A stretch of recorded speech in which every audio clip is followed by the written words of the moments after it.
এমন mayonnaise sauce যদি আপনি নিজের বাসায় তৈরি করতে পারেন, তাও আবার একটা ডিম দিয়ে, সাথে আবার তৈরি করে দেখাবো মকটেল সস। চলুন দেখি রেসিপিটা। হ্যালো এভরিওয়ান, আসসালামু আলাইকুম। আজকে আমি দেখাবো একটা ডিম দিয়ে খুব সহজে কিভাবে ঘরে মেয়োনিজ রেডি করবেন, আর সেই মেয়োনিজ দিয়ে তৈরি করবেন মকটেল সস। চলুন দেখে নিই খুব সহজে সেই রেসিপিটা। এখানে আমি নিয়েছি প্রথমে একটা ডিম, সাথে নিয়েছি 5 কোয়া রসুন, নিয়েছি হাফ চামচ ব্ল্যাক পাউডার আর হাফ চা চামচ সল্ট, নিয়েছি এখানে 20 গ্রাম মতো চিনি, আর নিয়েছি 1 কাপ পরিমাণ সাদা সিরকা, আর নিয়েছি হাফ লিটার পরিমাণ সয়াবিন অয়েল। চলুন এগুলো দিয়ে কিভাবে রেডি করতে হয় মেয়োনিজ দেখে নিই। আচ্ছা, এখানে আমি মেয়োনিজ রেডি করার জন্য নিয়েছি একটা ব্লেন্ডার। অবশ্যই ব্লেন্ডারটা খুব প্রয়োজন, তাই আমি ব্লেন্ডারটা সেট করে নিয়েছি।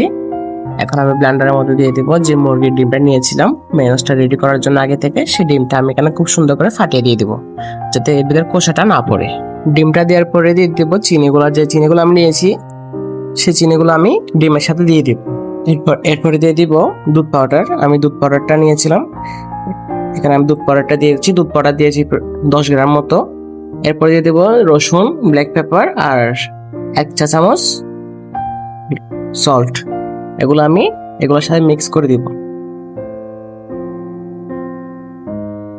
এরপরে আমি ব্লেন্ডার ঢাকনাটা দিয়ে দিব। ব্লেন্ডার ঢাকনাটা দিয়ে খুব সুন্দর করে ব্লেন্ড করে নিব এগুলাকে। আর ব্লেন্ড করার সময় অবশ্যই এটাকে একদম লো সুইচে রাখবেন, কারণ এটা বেশি পাওয়ার দিলে এটা ফেটে যাওয়ার সম্ভাবনা একটু বেশি থাকবে, তাই এটাকে খুব সুন্দর করে একদম সাবধানে করতে হবে।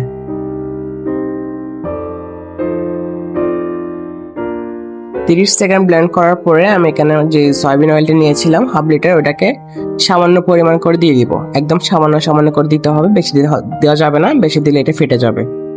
তাই এটাকে আমি অল্প অল্প করে দিয়ে দিব।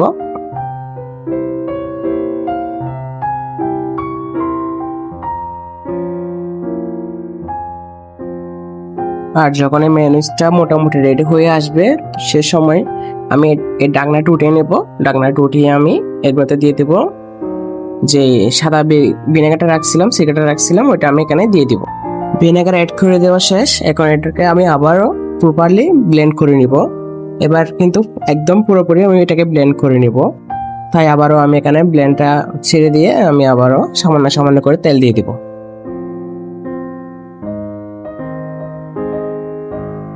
মেয়োনিজটা আমার প্রপারলি উঠানো হয়ে গেছে।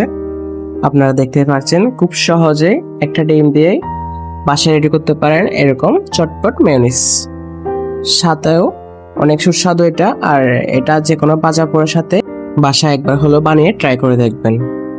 আচ্ছা, এটা আমার পুরোপুরি রেডি করা হয়ে গেছে মেয়োনিজটা। এখন এটাকে দিয়ে আমি আপনাদেরকে দেখাচ্ছি একটা সস বাটিতে নিয়ে। দেখেন মেয়োনিজটা দেখতে কতটা সুন্দর হয়েছে, আর একদম পারফেক্ট রেস্টুরেন্টের মতোই হয়েছে। রেস্টুরেন্ট কিংবা দোকানে সুপার যে মেয়োনিজগুলো বিক্রি করে তার চেয়েও আরো টেস্ট আরো ভালো হয়েছে। আপনার বাসায় একবার হলো ট্রাই করে দেখবেন এই সসটা। আচ্ছা, এখন আমি আপনাদেরকে দেখাবো কিভাবে মকটেল সসটা রেডি করবেন, আর সেই মকটেল সসটা তৈরি করবেন এই মেয়োনিজ দিয়ে। চলুন দেখে নিই কিভাবে রেডি করতে হয়। তাই আমি এখানে নিয়েছি একটা বাটিতে 1 চা চামচ চিলি ফ্লেক্স, দিয়ে দেবো 1 স্লাইস লেবু। 1 স্লাইসে আমি দিব না, 1 স্লাইসের চেয়ে অনেক কম দিব। দিয়েছি এখানে 10 থেকে 12 ফোঁটা লেবু দেওয়ার পরে দিয়ে দেবো আমি এখানে মধু। এখানে আমি বাজারে কেনা মধুটা ইউজ করেছি। এখানে আমি দিয়ে দিব 2 টেবিল স্পুন মধু। আপনারা দেখতে পাচ্ছেন আমি এখানে 2 টেবিল স্পুনে আমি মধু নিয়েছি। আপনারা মধু না থাকলে এখানে চিনি ইউজ করতে পারেন, কোনো সমস্যা নেই, তবে মধুটা দিলে টেস্টটা একটু ভালো আসে, এই কারণে আমি মধুটা ইউজ করেছি। আপনার হাতে যদি চিনি থাকে তাহলে 1 টেবিল স্পুন চিনি দিয়ে দিবেন। মধুটা দেওয়া শেষ হয়ে গেছে। এখন আমি দিয়ে দেবো টমেটো কেচাপ। আমি এখানে ছোট সস বাটিতে 1 কাপ পরিমাণ টমেটো কেচাপ নিয়েছি। আপনারা চাইলে চিলি সস দিতে পারেন, তবে চিলি সস দিলে মকটেল সসটা একটু জাল বেশি হয়, কারণ এখানে আমি চিলি ফ্লেক্স ইউজ করেছি আগে থেকে, যে কারণে আমি এখন দিয়েছি এখানে আমি টমেটো কেচাপ। এটা দেওয়ার পরে আমি সবগুলো একসাথে উপকরণ মিক্স করে নেব, খুব ভালো করে মিক্স করে নেব। আর মিক্স করা হয়ে গেলে এখানে আমি দিয়ে দিব মেয়োনিজ, যেটা আমি আগে উঠিয়েছিলাম একটা ডিম দিয়ে। সেই মেয়োনিজ থেকে আমি এখানে দিয়ে দিব 4 থেকে 5 টেবিল স্পুন মেয়োনিজ এখানে আমি দিয়ে দিব। দিয়ে এটাকে খুব ভালো করে মিক্স করে নিতে হবে। যতক্ষণ না এর কালারটা পিঙ্ক কালার হচ্ছে ততক্ষণ এটাকে ভালো করে মিক্স করে নিতে হবে।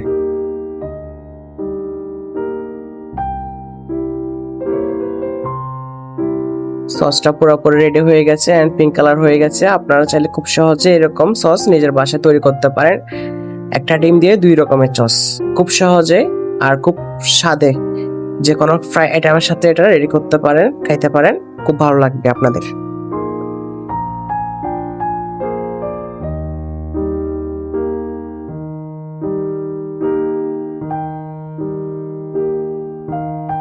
বাসায় একবার হলো ট্রাই করে দেখবেন এই সসের রেসিপিগুলো। অবশ্যই অবশ্যই একবার রেডি করলে আবার করে খেতে মন চাইবে। অবশ্যই একবার হলো বাসায় ট্রাই করে দেখবেন। ছোট থেকে বড় সবাই খেতে পারবে, কোনো প্রবলেম নাই।